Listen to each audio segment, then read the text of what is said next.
You're with Julian on the Brown and a review of Hillbilly Elegy. Oh, I've got lots to say about this. So, I've criticised Steven Spielberg as being the most talented filmmaker to have ruined the most films, broadly because he gives the audience no credit for having any intelligence. He makes everything in broad strokes. There's never any subtlety or complexity to what's going on outside of Schindler's List. Most of the time you're giving a very pat black and white reading of things. He can't resist going for big emotional notes. I find it very cringe-inducing, and I think he's any serious subject he's tackled. I really hated The Post, his last big serious film. It was like a cartoon, child's cartoon version of events. And if there's someone that has everything that Steven Spielberg does wrong, and only that, without any of the incredible talent, they had Raiders of the Lost Ark on. I mean, when the guy's in full flight, he is obviously one of the greatest directors in the world. He just can't help himself by being too noble and too heroic and too plain and vanilla. If there's one guy that only has that side, it's Ron Howard. Ron Howard is like Steven Spielberg distilled into that morass of blandness and heroism and black and white morality and lack of complexity, and hammering you with emotional notes and Oscar bait. Well, over the years, I haven't really liked his films. He did Far and Away, that was terrible. Apollo 13 I thought was a decent effort, considering. Beautiful Mind, I love when it came out, but watching it after, it's cringe-inducing. He's done a lot of films, and a lot of them have fallen by the wayside. So he's got a pretty big track record of films falling. I mean, The Da Vinci Code, big success at the box office, not so much elsewhere. And Angels and Demons. These were bad films. The one film that stood out that was good was Rush. Didn't appear to be in his normal style at all. In the Heart of the Sea, just died. And Solo, A Star Wars Story, what are you doing? That was terrible. But Hillbilly Elegy has been a cultural phenomenon in America. The novel, the autobiography by J.D. Vance, a guy that grew up in white poverty and ended up making it through Harvard or Yale I think, and ended up becoming very powerful and rich, and wrote an autobiography of his childhood. And it became, of course, celeb, focusing on white poverty. And I guess, someone breaking through their background story.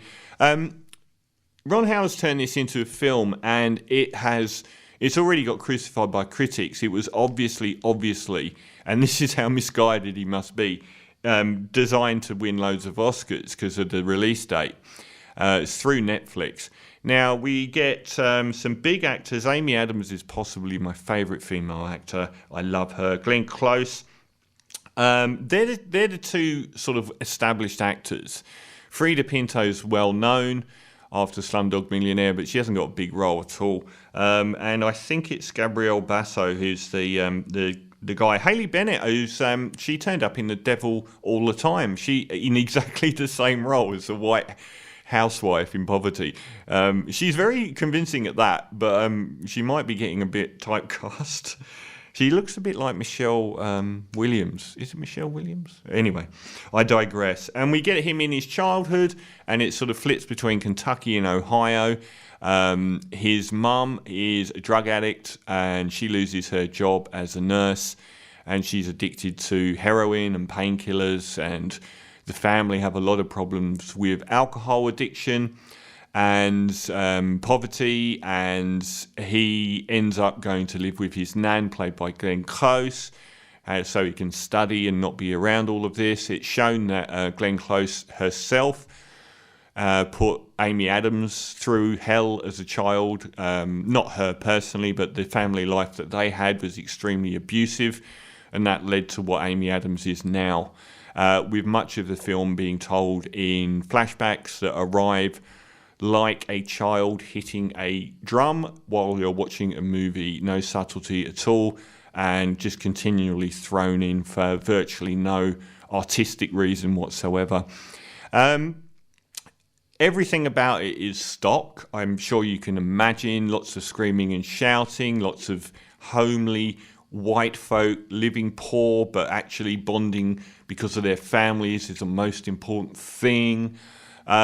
This is a very terrible film, and I went up and down as to how I was going to score it. I found it almost impossible to watch. It's so cringe-inducing. If you remember The Simpsons and Cleetus, the guy that climbs up the telegraph pole and says, "I can see Ma's house from here. Hey, Ma, get off the dang roof." That has more depth and subtlety than Ron Howard's treatment of this story. I found myself continually cringing at their depictions of, in inverted commas, white trash, which is now a racial epithet that you can get barred on Facebook. That's why I'm putting it in inverted commas.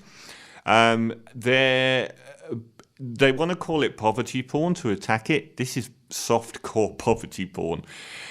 Nothing about it is. I mean, the opposite of this film is Winter's Bone, where everything felt real, where the characters were real, where the performances were excellent, the direction was artistic, and you got sucked into this world.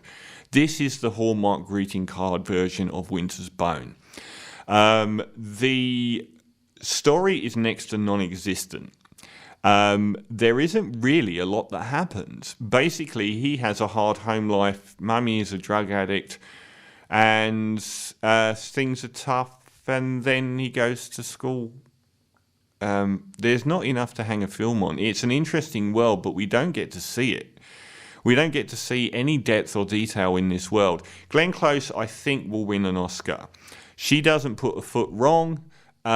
She embodies her character, as limited as they are, so completely. I reckon she will get an Oscar. There's not a single facial tick that is out of place.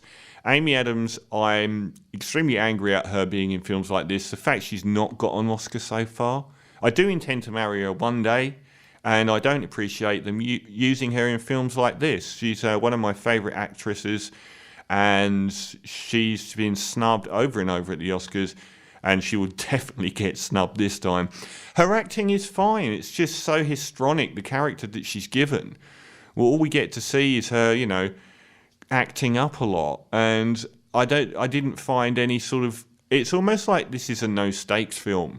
I didn't really find that I was worried about anything that was happening to these people. Maybe because you know the end, but even so, you're capable of building tension in these films. There isn't tension in this film. The fleeting backwards and forwards is distracting and unnecessary, and seems to pad out a film because there isn't that much story. His relationship, the guy played by the main, I think Gabriel Basso, who plays the J.D. Vance character, all the characters look identical to who they are in real life. It's quite surprisingly good at that. His relationship with his girlfriend is just so pat and uninteresting. I don't know if she's included because she's different racially to white people. It's the only reason I can assume that she's in there, because they don't try to build any form of relationship with them at all. I found Gabriel Basso completely uninvolving. I didn't really warm to him at all. I didn't care about his life, and I didn't really want to be on his side that much. And here comes some of the cruxes. I mean, this is a very, very badly directed film, and I was weighing up throughout the first 2/3 whether to give it a 0, because it was snapping my shins how cringe-inducing it was. I was actually laughing at it quite a few times, which it definitely wants you to take it seriously, and you can't. It is so bad. And I was thinking, will I give it a 0? And it kind of calmed down in the back half of the film, where scene after scene was actually not as terrible. But then I started thinking about the wider things going on here. This is trying to be a statement movie deliberately designed to win Oscars and to be about white poverty.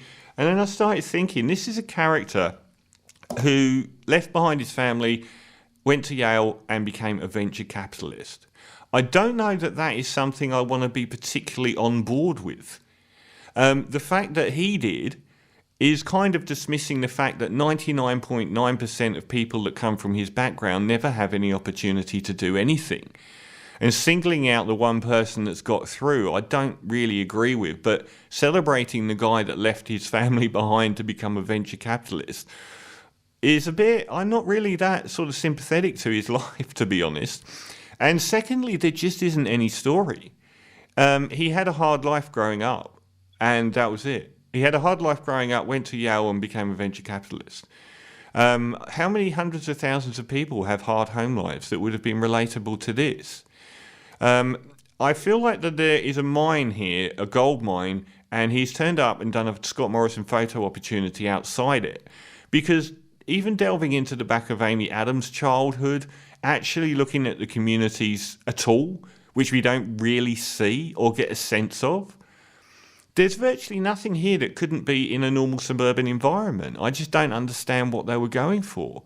Or other than Oscars and other than to show white poverty. But they don't really, because I didn't get any of the atmosphere of Appalachia or of Kentucky or of any of those environments. It was just pretty much working class suburban people. And I felt like everything was low stakes. I found it very cringe-inducing all of the time. I found the direction to be pat, and he seemed to throw in endless flashbacks to make up for the fact that it wasn't very much story. I found the lead character almost singularly unsympathetic and uninvolving. I didn't care about his life, and it wasn't very interesting anyway. So this is one of the worst films I've seen this year. It's just whether or not to give it a full 0. I would say that this fails on enough levels. And the fact that I didn't hate some of the stuff in the second half was more down to the fact that it wasn't quite as continually awful as the first hour, but it is incredibly misguided. I think celebrating the one person in a million that escapes his past and leaves his family behind to become a venture capitalist isn't something that I would be on board with anyway. I didn't like the lead character or his performance. I thought Amy Adams was wasted, Glenn Close was very good, and I thought that this was the most misguided film I've seen this year. So I am going to have to say there wasn't anything that I got out of it, and it left a bad taste in my mouth, and I was laughing at it when I should have been emotionally devastated by it. It's Hallmark greeting card level. Nothing is really upsetting anyway. So I'm going to give Hillbilly Elegy, because it is so bad at what it attempts to do, a 0 out of 10. It probably deserves like a 3 out of 10 as a movie, but when you factor in the things that it's going for and the characters that it's asking you to root for, I think that it compounds the failure for me. So this is a truly terrible film. You're going to have a really bad taste to sit through it and not be glad when it's over. It's also very boring. It doesn't have enough story to sustain itself, and it doesn't give you any window into this world that's so rich and cinematic in other films. The devil all the time, I was in that world that this film claims to be part of. I was knee-deep in that world throughout that whole very bad film. Here I don't get any. I never felt like I was in these environments at all. I felt like I was reading a homely spun tale from a children's book. So I'm going to give Hillbilly Elegy a 0 out of 10 for the apex of Ron Howard's often terrible. Is Ron Howard the worst filmmaker in America today, including M. Night Shyamalan? Yes. Yes, he is. 0 out of 10.